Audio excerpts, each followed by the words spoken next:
Good to see you both here. ಸಂಬಂಧಗಳಲ್ಲಿ ಒಡಕುಗಳು ಬರೋದು, ಮುನಿಸಿಗಳು ಬರೋದು ಸಹಜ. ನಮಗೆ ಈ ಕಾಲಘಟ್ಟದಲ್ಲಿ ಒಡಕುಗಳು ಬಂದಾಗ ನಾನೇ ಹೋಗಿ ಮುಂಚೆ ಮಾತಾಡ್ಬೇಕಾ ಅಥವಾ ಅವರೇ ಬಂದು ನನ್ನನ್ನು ಮಾತಾಡಲಿ ಅನ್ನೋ ಯೋಚನೆಗಳು ಬರೋದು ಸಹಜ. ಈ ಸಂಬಂಧಗಳ ಬಗ್ಗೆ ನಿಮ್ಮ ಅನಾಲಿಸಿಸ್ ಏಕಾಂಗಿಯಾಗಿ ಬಿಡ್ರಿ, ತೊಂದರೆನೇ ಇರೋದಿಲ್ಲ.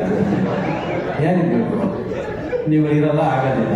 ಸುಮ್ಮನೆ ಹೇಳಿ ಏಕಾಂಗಿಯಾಗಿ ಬಿಡೋದು ಆರಾಮಾಗಿರೋದು. ಸೊಲ್ಯೂಷನ್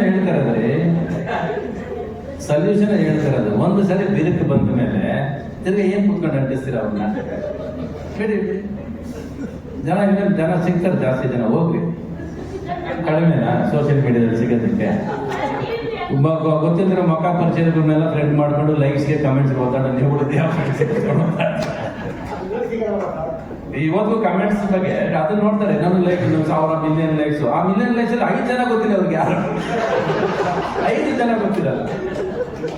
ಅದ್ಯಾವ್ದು ಅದಕ್ಕೆ ಆಸೆ ಪಡೋರು ನೀವು ಸ್ನೇಹ ಎಲ್ಲಿದೆ ಇವತ್ತು?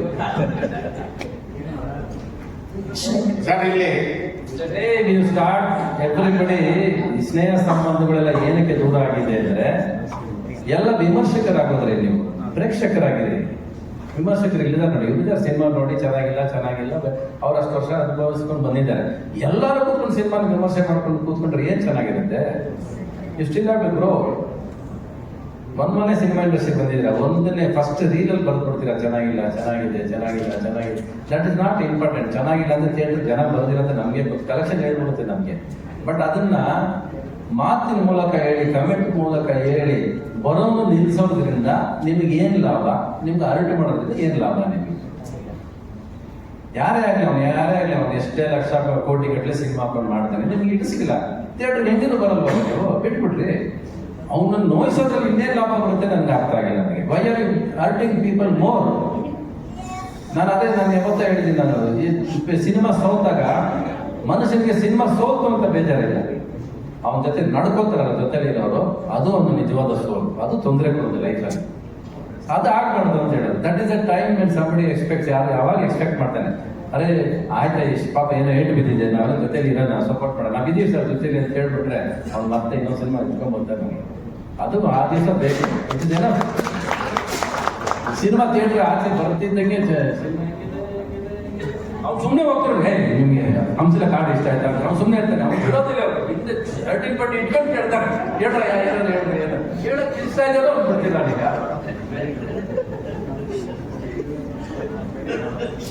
ಅಂದ್ರೆ ಬಿಡಲ್ಲ, ಅವ್ರಿಗೆ ಕೊಡ್ಬೇಕು. ಸುಮ್ಮನೆ ಹೋಗೋರು ಹೇಳ್ದು ಕೇಳಿದ್ರೆ ಆದ್ರೆ ಅವ್ರು ಸಿನಿಮಾ ನೋಡ್ಕೊಂಡು ಹೋಗೋರು ಸುಮ್ಮನೆ ಚೆನ್ನಾಗಿದೆ ಅಂತ ಹೇಳೋರು. ಎಲ್ಲರೂ ಒಂದು ಸಿನಿಮಾ ನೋಡ್ಬೇಕು ನೀವೆಲ್ಲ ಅಂತ ಅವ್ರು ವಾರ್ನಿಂಗ್ ಬೇರೆ ಕೊಡ್ತಾರೆ.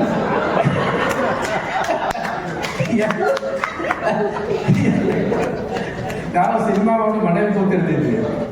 ಯಾವ್ದಾದ್ರು ಥಿಯೇಟರ್ ಹೌಸ್ಫುಲ್ ಆಗಿಲ್ಲ ಅಂದ್ರೆ ಕಾರ್ ತಗೊಂಡು ಓಡ್ತಿದ್ದೆ ನಾನು. ಏನೇ ಇವತ್ತು ಹೌಸ್ಫುಲ್ ಆಗಿಲ್ಲ, ಏನಾಯ್ತು ಅಂತ. ಪಕ್ಕದ ಥಿಯೇಟರ್ ಇನ್ಯಾವುದೋ ಪಿಕ್ಚರ್ ಬಂದಿತ್ತು, ಅದರಿಂದ ನಮ್ಮ ಕಲೆಕ್ಷನ್ ಬಿದ್ದ. ಇಲ್ಲ ಪಕ್ಕದ ಥಿಯೇಟರ್ ಯಾವ್ದೋ ಮದುವೆ ನಡೀತಿದೆ, ಇವತ್ತು ಯಾಕೆ ಹೌಸ್ಫುಲ್ ಆಗಿಲ್ಲ, ಹಂಗ್ ಸಿನಿಮಾ ನೋಡ್ತಿದ್ವಿ. ಇವತ್ತು ಅದೆಲ್ಲ ಇನ್ಸ್ಟಾಗ್ರಾಮ್ ಓಪನ್ ಮಾಡಿ ಯಾವನ್ ಬೈದ ನಮ್ಗೆ, ಯಾವನ್ ಏನಂತ ನಮ್ಗೆ. ಬುಕ್ ಮೈ ಶೋ ನೋಡೋದು, ಥಿಯೇಟರ್ ನೋಡ್ತೇನೆ ಅಂತ ಹೌಸ್ಫುಲ್ ಆಗಿರ್ತಾನೆ, ಗೊತ್ತಾಗೋದಿಲ್ಲ ನಮ್ಗೆ. ಫಸ್ಟ್ ಇಲ್ಲಿ ಎಲ್ಲ ನೋಡೋದು ಏನಂದ್ರೆ ಖಾಲಿ ಹೊಡಿತಾ ಇದೆ. ಅವ್ನಿಗೇನೋ ಒಂದು ಸಂತೋಷ, ಖಾಲಿ ಹೊಡಿತಾ ಇದೆ ಥಿಯೇಟರ್.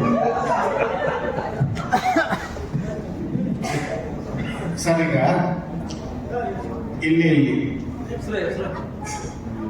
ಏನಂದ್ರೆ ನೀವು ಮುಂದೆ ಬನ್ರಿ, ನೀವೇನ್ರಿ ತುಂಬಾ ಲೇಟ್ ಆಗೋಯ್ತು ನಿಮ್ ಪ್ರಶ್ನೆ. ಹಾಗೆ ನಿಮ್ ಟೈಮ್ ಆಗೋಯ್ತು ಬಿಡ್ರಿ. ಇಲ್ಲ ನಿಮ್ಗೆ ಹುಡುಗಿಯರೆಲ್ಲ ಕೇಳಿದ್ರೆ ನೀವೆಂತ ಪ್ರಶ್ನೆ ಕೇಳ್ತಾರೆ ಬಿಡ್ರಿ. ಮುಖ್ಯವಾಗಿದೆ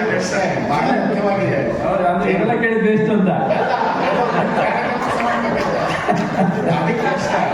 ಈಗ ಏನಂದ್ರೆ ಕ್ರೇಜಿ ಬ್ರಹ್ಮ ಏನಂದ್ರೆ ಹೊಸ ಟ್ರೆಂಡ್ ಅನ್ನ ಸೃಷ್ಟಿ ಮಾಡಬೇಕು. ಹೇಗೆ ಅಂದ್ರೆ ತಮಿಳಿನಲ್ಲಿ ಇಳೆಯರಾಜ ಅವರು ಕಚೇರಿಗಳನ್ನು ಮಾಡ್ತಾರೆ, ಕನ್ಸರ್ಟ್. ಅದು ಎಷ್ಟು ಫೇಮಸ್ ಆಗಿರುತ್ತೆ, ಮತ್ತೆ ಅಲ್ಲಿ ಜನ ಸೇರೋದು ಮತ್ತೊಂದು.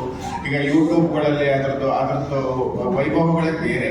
ಅಲ್ಲಿ ಎಲ್ಲ ನಟರು ಕೂಡ ಸಹಕರಿಸ್ತಾರೆ, ಎಲ್ಲ ಹೀರೋಗಳು ಕೂಡ ಬರ್ತಾ ಇರ್ತಾರೆ. ಆ ಥರದ್ದು ಒಂದು ಪರಂಪರೆ ತಮಿಳುನಾಡಲ್ಲಿದೆ. ನಮ್ಮಲ್ಲಿ ಬರೀ ದಸರಾ ಉತ್ಸವ ಮತ್ತಿತರ ಕಾರ್ಯಕ್ರಮಗಳಿಗೆ ಹಂಸಲೇಖ ಸರ್ ಮಾಡ್ತಾರೆ, ಎಲ್ಲೋ ಕೆಲವು ಅಷ್ಟೇ. ಅವರು ಆ ಮಟ್ಟದಲ್ಲಿ ಮಾಡ್ಲಿಲ್ಲ, ಹಂಸಲೇಖ ಸರ್ ಮಾಡ್ಲಿಲ್ಲ. ಅಂದ್ರೆ ಇಳೆಯರಾಜ ಅವ್ರು ಏನ್ ಮಾಡ್ಕೊಂಡ್ರು ಆ ಪರಂಪರೆ ಏನಿದೆ ಕನ್ನಡದಲ್ಲಿ ಆಗಿಲ್ಲ. ಈ ಕ್ರೇಜಿ ಬ್ರಹ್ಮ ಮೂಲಕ ಅದೊಂದು ಪರಂಪರೆ ಶುರು